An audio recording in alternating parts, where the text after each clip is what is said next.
Bonjour et bienvenue sur ce nouveau cours sur le PHP. Donc les fois précédentes nous avions parlé de comment créer sur le papier une base de données qui était censée stocker donc le contenu de notre site. Aujourd'hui on va apprendre à télécharger et installer ce qu'on appelle un serveur PHP et base de données. Pourquoi ? Parce que nativement le PHP n'est pas un format qui est compris par le navigateur. En réalité, il faut obligatoirement qu'il soit interprété par un serveur. Donc le serveur analyse le code PHP, l'exécute et affiche en retour dans le navigateur du code HTML. Donc voilà, Windows n'est pas doté d'un serveur PHP nativement. Donc il faut lui en installer un. Idem pour les bases de données, Windows ne peut pas gérer de base le système de base de données, donc il nous faut aussi un serveur de base de données. Alors en général, c'est le pack qu'on télécharge, on va dire, un serveur qui fait serveur Apache, donc pour l'affichage des pages HTML, mais aussi serveur PHP et aussi serveur de base de données. Alors un des plus connus, c'est WAMP, W-A-M-P, WAMP Server, wampserver.com. Alors il est très bien, effectivement, le seul souci c'est que il n'est pas portable. C'est-à-dire qu'il est installé une bonne fois pour toutes sur une machine et il faut travailler sur la machine en question pour retrouver ses fichiers PHP, sa base de données, etc. Alors moi ce que je vous propose, qui sera peut-être un petit peu plus souple pour vous, c'est un serveur portable qui donc pourrait être installé sur une clé USB par exemple, ou déplacé, même copié sur le bureau, puis recopié sur une clé USB sans perte de données. C'est uwamp, U-W-A-M-P. Donc uwamp.com/fr pour la version française. Donc on vous explique que c'est un serveur Apache. Alors Apache donc qui est l'équivalent des serveurs web HTML, on va dire en local.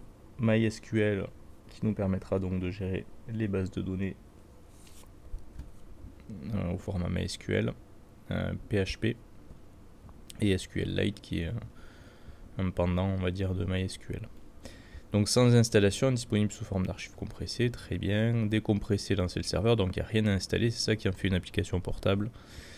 Interface simple, etc., etc. Donc on va cliquer sur le bouton télécharger. Et là vous avez télécharger. Alors on va prendre peut-être la version justement la version zippée, RAR ou zippée, qui est un petit peu plus lourde.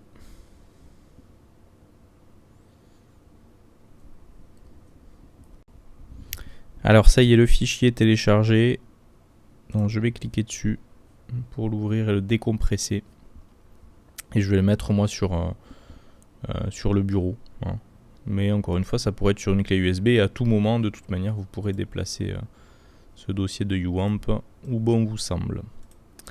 Donc je le prends, hop, je le fais glisser sur le bureau et il se décompresse.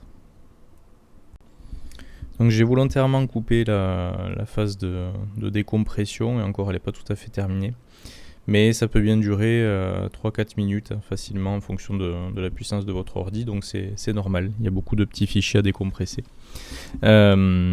Donc j'insiste bien encore une fois sur l'aspect indispensable d'un serveur PHP et base de données, puisque c'est ce serveur-là, en tout cas PHP, qui stockera l'intégralité de votre site en PHP, et donc le serveur de base de données qui stockera votre base de données.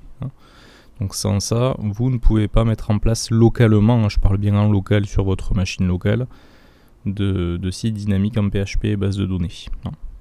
Donc en gros, c'est comme si vous transformiez par le biais de ce programme, de ces serveurs-là, votre machine en serveur web comme on trouve sur Internet. Mais c'est pour travailler en local. Donc la copie de la décompression donc se poursuit. Et on va donc pouvoir, dans un second temps, lancer ce serveur uwamp. Et on va voir quel chemin utiliser, où passer, pour pouvoir mettre en place une base de données sur ce serveur-là. Et pour ça, on va utiliser ce qu'on appelle PHP-MyAdmin. Donc PHP-MyAdmin, c'est vraiment l'interface qui va nous permettre de créer et gérer nos bases de données pour le web.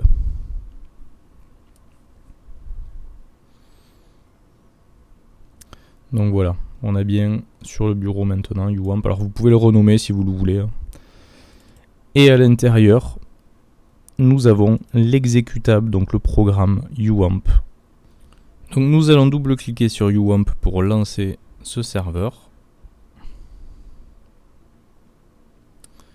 Donc voilà, vous aurez au premier lancement ce message, alerte de sécurité, autorisez-vous Apache HTTP Server à s'exécuter en gros quoi. On dit oui sur les réseaux publics et privés et on autorise l'accès. Donc là, il vous faut saisir le mot de passe administrateur, donc demandez-le à un administrateur le cas échéant. Et vous avez donc les serveurs qui sont Apache et MySQL qui sont démarrés.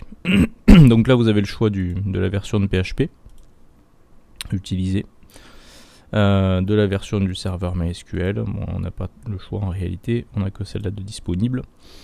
Donc à partir du moment où le serveur est lancé, ça veut dire que vous allez pouvoir donc interpréter des sites en PHP, des pages en PHP. Et alors attention, pour l'accès à vos sites, dossiers racines de sites, je vous disais, il faudra absolument que vous les mettiez en place dans le dossier du serveur UWAMP et dans le sous-dossier 3W. C'est-à-dire que c'est ici que je serai amené à déplacer mon dossier racine de site ou à le créer. Donc, je vais en créer un, je vais l'appeler essai.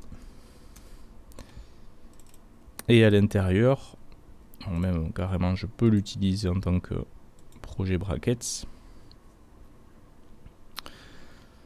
Et donc je vais créer une page HTML que j'appellerai index. Ce sera la première page de mon site, index.html.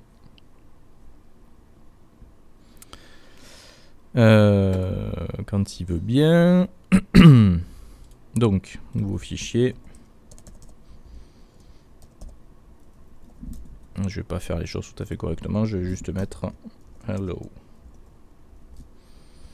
Qui n'est pas du HTML, j'en conviens, mais c'est pour aller plus vite. Alors, de base, pour afficher le résultat de cette page HTML, nous on sera amené en temps normal à rentrer dans notre dossier racine de site et à double-cliquer sur la page HTML. C'est pas comme ça que ça a marché sur un serveur PHP, et d'autant plus quand on a un fichier avec l'extension PHP, auquel cas il s'ouvrirait carrément pas dans le navigateur. Donc là, il faudra passer par UWAMP, choisir ici le navigateur 3W. Donc, en gros, ça vous ouvre le navigateur avec l'adresse web localhost qui correspond au dossier 3W de notre serveur UWAMP en termes de chemin. Et vous voyez que ici, en gros, le serveur vous récapitule les dossiers qui sont accessibles dans votre dossier 3W de serveur UWAMP. Donc, dossier UWAMP sur le bureau, dossier 3W, j'ai bien effectivement deux dossiers, essai et MyApp. Vous voyez qu'il me les reprend ici. Donc si je veux voir le contenu du dossier essai dans le navigateur, ben je clique sur essai. Effectivement, il m'affiche bien ma page index.html, la première page qui s'affiche lorsque vous saisissez une adresse de site, de dossier de site en tout cas dans le navigateur. Donc voilà, attention, maintenant pour accéder à votre contenu, il faudra passer absolument par UWAMP et le bouton ici navigateur 3W. Ou alors lancer le navigateur et saisir localhost dans la barre d'adresse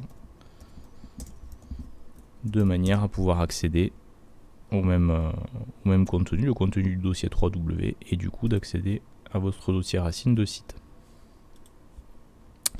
Donc ça c'est la première chose. Et maintenant, si on souhaite mettre en place donc notre base de données sur le système UWAMP, on a ici des outils et on a, comme je vous le disais tout à l'heure, PHP-MyAdmin. Et si vous cliquez dessus, en gros il va vous ouvrir le navigateur internet à l'adresse localhost/mysql et vous aurez le système PHP-MyAdmin qui vous permettra de créer votre base de données. Alors on va vous demander de vous identifier. Donc l'identifiant, l'utilisateur, ce sera root, et le mot de passe, ce sera également root, R-O-O-T. Hein. Et là, vous exécutez et du coup, vous allez accéder au système PHP-MyAdmin. Donc voilà, nous nous trouvons dans PHP-MyAdmin. Donc ce que vous avez en gros sur la partie gauche, ce sont les différentes bases de données déjà présentes sur votre serveur de base de données. Et ensuite, on verra un petit peu plus tard comment donc créer notre propre base et à l'intérieur donc saisir les tables, les entités, puis les champs des tables, puis leur type. Hein. Donc en gros reproduire ce qu'on avait mis en place sur le papier par le biais du MCDI sur PHP-MyAdmin pour avoir une base de données exploitable derrière en PHP. Donc une fois que vous avez compris ce système-là, que vous avez travaillé donc potentiellement en PHP, en base de données, etc., pensez bien avant d'éteindre la machine toujours à arrêter les serveurs. Autrement, ça pourrait créer des soucis et corrompre potentiellement votre base de données. Hein. Donc vous avez ça ici, arrêter, le bouton.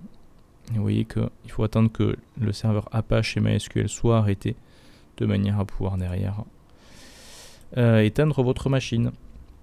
Donc voilà, à très bientôt pour une nouvelle vidéo où on abordera donc la mise en place de la base de données dans PHP-MyAdmin.